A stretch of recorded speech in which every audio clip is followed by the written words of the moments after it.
পানি যা আছে আপনি খান, তখন এই দোয়াটা পড়বেন, জাহাবাজ জামাউ ওয়া বিতাল্লাতিল ওয়ারুকু ওয়া সাবাতাল আজরু ইনশাআল্লাহ।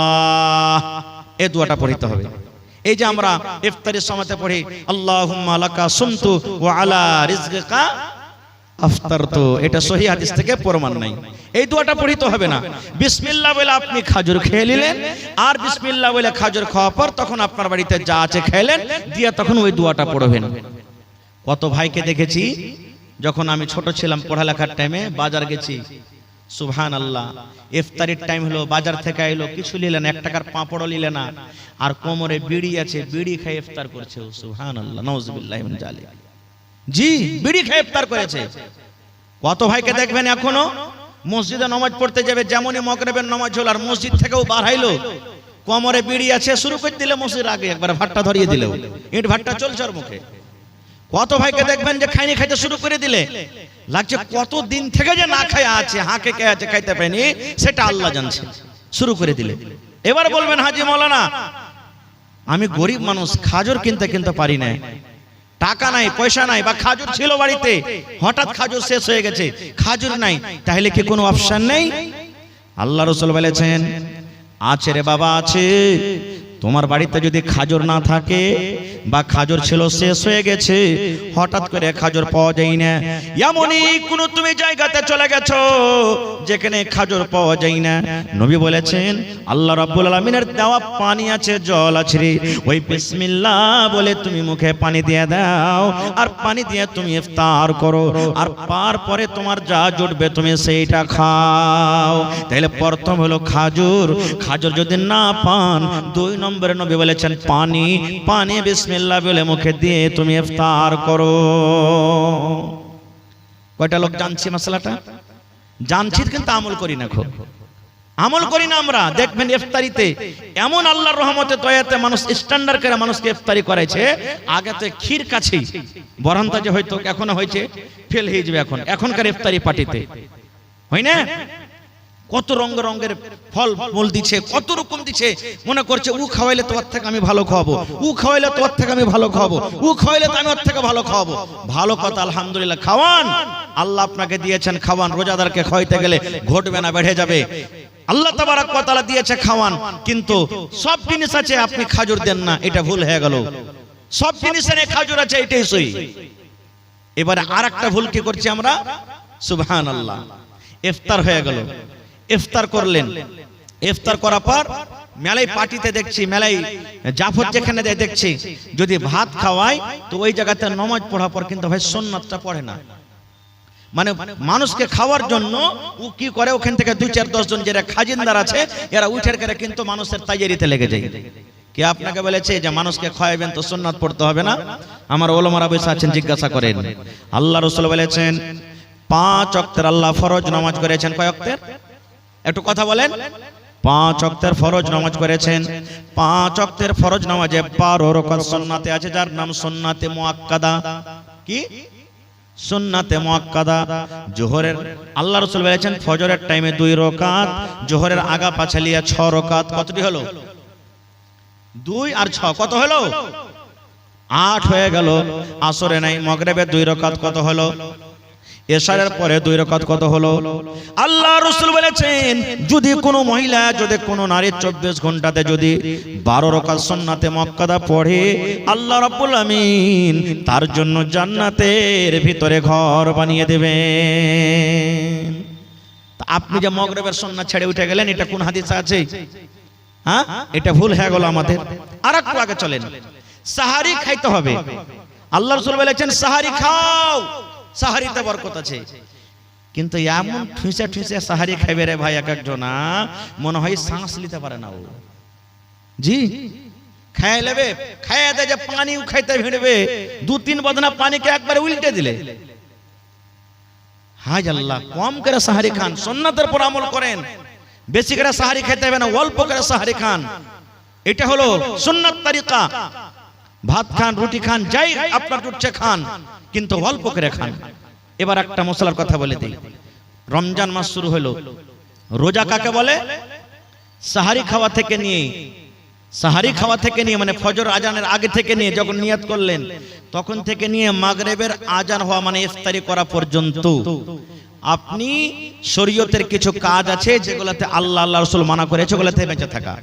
যেমন অন্য দিনে পানি পান করতে পাবেন দিনের বেলাতে, এখন যেমন চলছে রোজার দিনে বলেন রোজার দিনে চলবে না।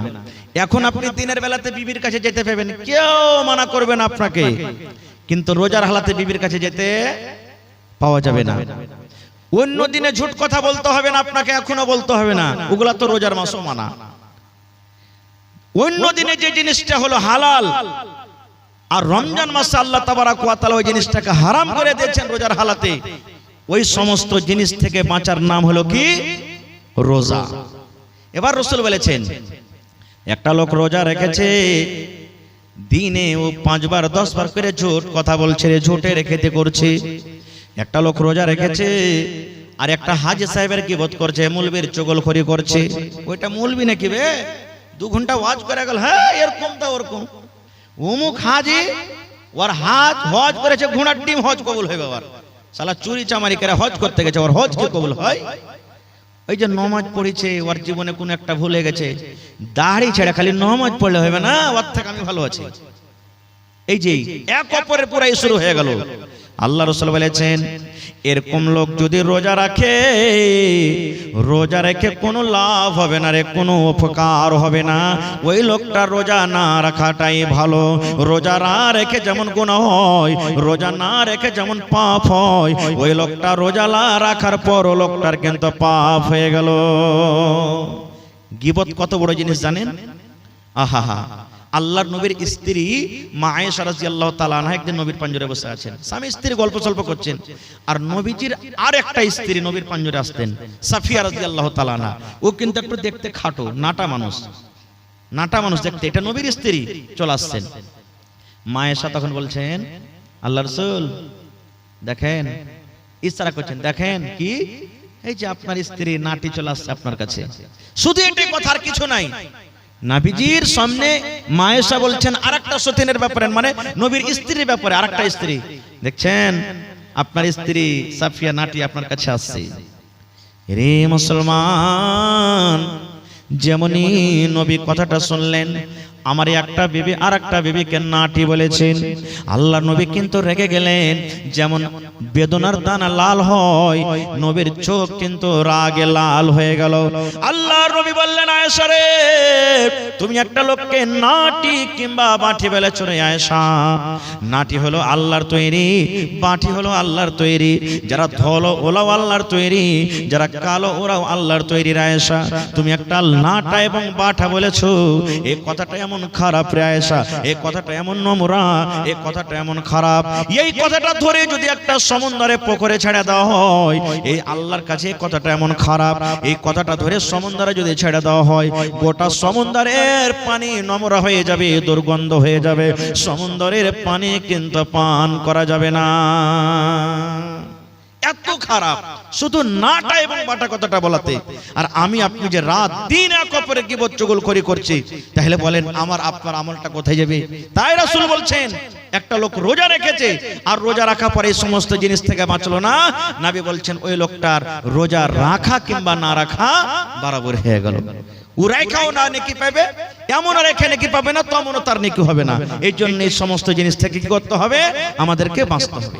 আর একটু আগে চলেন, রমজান মাসের ফজিলত কি? শর্টে কথা বলছি ভাই, একবারে খুব মুক্তাসর ভাবে আমি আপনাদের সামনে কথা বলবো। আল্লাহ রাসূল বলেছেন যখন রমজান মাসের যখন চাঁদটা উঠে যায়, এটা শাবান মাস চলছে, যখন রমজান মাসের চাঁদ দেখবেন পশ্চিম দিকে উঠে গেছে, আল্লাহর নবী বলেছেন আল্লাহ রাব্বুল আমিন ফেরেশতাকে ডাকতে বলবেন, ফেরেশতারে 11 মাস জাহান্নামের দুয়ার বন্ধ থাকলো রে ফেরেশতা, এখন আমার রহমতের মাস চালু হয়ে গেল, তোমরা যাও যাও আর সমস্ত জাহান্নামের দুয়ারকে তোমরা বন্ধ করে দাও। কেন? আমার দয়ার মাসে, রহমতের মাসে আমার গজবের মাস খোলা থাকবে না। যাও তুমি আমার গজবের মাস জাহান্নামের দুয়ারকে বন্ধ করে দাও। আল্লাহ রাব্বুল আলামিন আবার বলবেন ফেরেশতারে 11 মাস জান্নাতের দুয়ারকে আমি বন্ধ করে রেখেছিলাম, যা রে ফেরেশতা যা, এই দয়ার মাসে, এই রহমতের মাসে তোমরা যাও আর আমার 1 মাসের জন্য সমস্ত জান্নাতের দুয়ারকে তোমরা খুলে দাও। তাহলে জাহান্নামের দুয়ার বন্ধ, জান্নাতের দুয়ার খোলা। আর কি হয়? আল্লাহ রাসূল বলেছেন যত বড় বড় শয়তান জিন আছে, সার্কাস জিন আছে, যত বড় বড় খাবিস জিন আছে, আল্লাহ ফেরেশতাকে বলেন ফেরেশতারে আমার ইমানদার বান্দা বান্দিরা মাসটাতে রোজা রাখবে, এই মাসটাতে আমাকে ডাকবে, এই মাসে জিকির আজকার করবে, যা যা আমার ইমানদার বান্দা বান্দিরাকে যেন ভটকিয়া না দেয়, তারাকে রাস্তা থেকে হটিয়ে না দেয়, তারাকে আমার ইনকার না করিয়ে দেয়, আমার গুনাহগার পাপী বান্দা বান্দি না বানিয়ে দেয়। এই জন্য যা যা যা। আর ওই রমজান মাসে 1 মাস পর্যন্ত ওই বড় বড় শয়তান সার্কাস জিনকে তোমরা মোটা মোটা জিঞ্জির দিয়ে তোমরা বেঁধে দাও। যাও জিঞ্জির দিয়ে তোমরা বেঁধে দাও।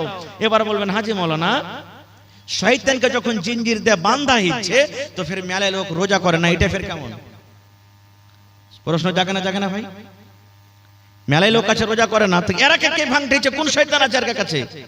এরাকে কোন শয়তান ভাঙতে না, ও নিজে শয়তান। একটা আপনাকে উদাহরণ দিচ্ছি। ডোল বোঝেন তো? ডোল, ডোলে পানি আছে, বোঝে? ডোলে পানি আছে, এবার আপনি লোকটাকে ঘুরাইতে লাগলেন ডোলে, পানি ঘুরবে না? ঘুরবে না? জোরে বলেন। ঘুরবে ঘুরবে ঘুরবে। যেমন যেমন যত জোরে জোরে জোরে হাত চালাবেন পানি ঘুরতে থাকবে ঘুরতে থাকবে। ঘুরতে ঘুরতে ঘুরতে 1-2 মিনিট পর লোকটাকে টেনেলেন, সাথে সাথে পানি ঘোরা বন্ধ হবে না? ঘুরতে থাকবে? জোরে বলেন। হ্যাঁ, এই মতো হইলো ওই বেরোজাদার। 11 মাস যে পাপ করে ও 100 থেকে বেশি ভোল্টেজে গাড়ি চালাইছে, আর রমজান মাসে এসে ব্রেক থামতে পারে না, উতান অ্যাক্সিডেন্ট হয়েছে এখানে এসে। জি ঠিক এরকমই। তো শয়তান তখন তাহাকে বহাকে না, নিজে শয়তান হচ্ছে। ভাই মুসলমান আছেন কোথায়? রোজা হলো ফরজ, যেমন নামাজ ফরজ, যেমন হজ ফরজ, যাকাত ফরজ, এই মতো আল্লাহ তাবারক ওয়া তাআলা রমজান মাসে রোজাটাকে ফরজ করেছেন। আর কি ফজিলত রোজার মাসের? এই যে আজকে হিফজুল কোরআন মাদ্রাসা জালসা না, এটা আজকে এটা কোরআনের মাহফিল, কোরআনের জন্য জালসা। কোরআনটা কি জিনিস রে বন্ধুরে? আল্লাহ তাবারক ওয়া তাআলা কোরআনে বলেন, রে দুনিয়ার মানুষ, শাহরু রমজান আল্লাযী উনজিলা ফীহিল কোরআন। কোরআন একটা এমন কিতাব, কোরআন এমন একটা বই। আল্লাহ নিজে বলেন, বান্দারে 12 মাসে 1 বছর হয়, আমি আল্লাহ রাব্বুল আমিন এই রোজার মাসটাকে এত ভালোবাসি, এই রমজান মাসটাকে আমি আল্লাহ এত ভালোবাসি, আমি এই পাক পবিত্র কিতাব, আমি এই পাক পবিত্র রমজানুল মুবারকের মাসে আমি আল্লাহ নাজিল করে দিয়েছি। সুবহানাল্লাহ। কত বড় এই রোজার মাসটা হলো, কত বড় পাক পবিত্র মাস যে আল্লাহ তাবারক ওয়া তাআলা গোটা পৃথিবীর মধ্যে সবথেকে অতি উত্তম কিতাব কোরআন আল্লাহ তাআলা এই রোজার মাসে নাজিল করেছেন। কিতাবটা কি জানেন? কোরআন কাকে বলে? এখানে মনে হয় হিফজুল কোরআন চলছে। আল্লাহ রাসূল বলেছেন কোরআন কি জিনিস, কোরআন কাকে বলে? কোরআন আল্লাহর কিতাব। আমাদের বিশ্বাস আছে না নেই? জোরে বলেন, বিশ্বাস আছে? কোরআনের 1 নম্বর সূরা সূরাতুল ফাতিহা, আমি ওদিকে যাব না। 2 নম্বর সূরার নাম হলো সূরাতুল বাকারা। আল্লাহ রাব্বুল আলামিন কোরআনের পরিচয় দিতে গিয়ে আল্লাহ সূরাতুল বাকারার প্রথম আয়াতে আল্লাহ তাবারক ওয়া তাআলা বলেন, আলিফ লাম মিম যালিকাল কিতাবু লা রাইবা ফীহি হুদাল লিল মুত্তাকিন। আল্লাহ বলেন, দুনিয়ার মানুষ রে, কোরআন একটা এমন বই, কোরআন এমন একটা কিতাব, কোরআন এমন একটা পুস্তক, যে কিতাবটা আল্লাহর কিতাব হইতে কোন রকমের শক নয়, যে কিতাবটা আল্লাহর হইতে কোন রকমের সন্দেহ নয়। কারণ যারা শক করে ওরা কোনোদিন মুসলমান হইতে পারে না, আর যারা মুসলমান হবে তারা কোনোদিন শক করবে না। আল্লাহ বলেন কোরআন এমন একটা কিতাব, এমন বই, কোরআনে কোন রকমের শক নাই, সন্দেহ নাই। তারপরে আল্লাহ বলেন হুদাল লিল মুত্তাকিন, কোরআন যারা পড়বে তারাই মুত্তাকি হয়ে যাবে। মুত্তাকিদের জন্য হেদায়েত, কোরআন যত পড়বেন হেদায়েত পেয়ে যাবেন। কোরআন যত পড়বেন আপনি দামি মানুষ হয়ে যাবেন। কোরআন যত পড়বেন, কোরআন যত পড়বেন আপনার ভিতরে জ্ঞান আসবে, আল্লাহ রাব্বুল আমিনের প্রিয় ভালোবাসা আপনি বান্দা হয়ে যাবেন। মক্কার বেঈমান মুশরিকরা নবীর মুখ থেকে কোরআন শুনবো না বলে তারা একটা মিটিং করলো, যেমন আজকে জালসা। বড় বড় সর্দার আবু জাহাল, আবু লাহাব, এরা বড় বড় সর্দার এক জায়গাতে বসে বলছে, আরে মোহাম্মদ ছেলেটা যে কোরআন পড়ছে, আস্তে আস্তে কোরআন শুনে সব যে মুসলমান হয়ে গেল, কিছু করবি না? তখন ওরা আপসের মধ্যে মিটিং করছে যে এক কাজ কর, ও যখন কোরআন পড়বে তো ওর কোরআনটাকে শুনতে হবে না। নবী যখন কোরআন পড়বে তোর কোরআনটাকে শুনিস না। বলছে হ্যাঁ, এটা কেমন কথা? ও কোরআন পড়বে তো আওয়াজ আসবে, কেমন করে শুনবো না? তারা কি মাশওয়ারা করেছিল, আল্লাহ রাব্বুল আলামিন তাদের কথাটা কোরআনে নকল করে দিয়েছেন। ওয়া ক্বালাল্লাযীনা কাফারু লা তাসমাউ লিহাযাল কুরআন। আল্লাহ রাব্বুল আলামিন বলেন, ওয়া ক্বালাল্লাযীনা কাফারু, কাফেররা বলল, লা তাসমাউ লিহাযাল কুরআন, এই মুহাম্মাদের পড়া কোরআন তোমরা শুনিও না রে, এই নবীর পড়া কোরআনটা তোমরা শুনিও না। এই আব্দুল্লাহর বেটা মুহাম্মদ কোরআন তেলাওয়াত করবে, খবরদার তার তোমরা কোরআন শুনিও না। কেন শুনিও না? ওয়ালগাও, তোমরা সেই সময়তে তালি বাজাবে, যখন কোরআন পড়বে তোমরা তালি বাজাবে, যখন কোরআন পড়বে তখন তোমরা চিল্লাবে, যখন কোরআন পড়বে তখন তোমরা হা হা করে ঠাট্টা মজাক করবে। কেন করবে? আল্লাহ বলেন লাআল্লাকুম তাগলিবুন, এটা যদি তোমরা করো হয়তো তোমরা গালিব হয়ে যাবে, মুহাম্মাদের পড়াটা শেষ হয়ে যাবে। নারে তাকবীর।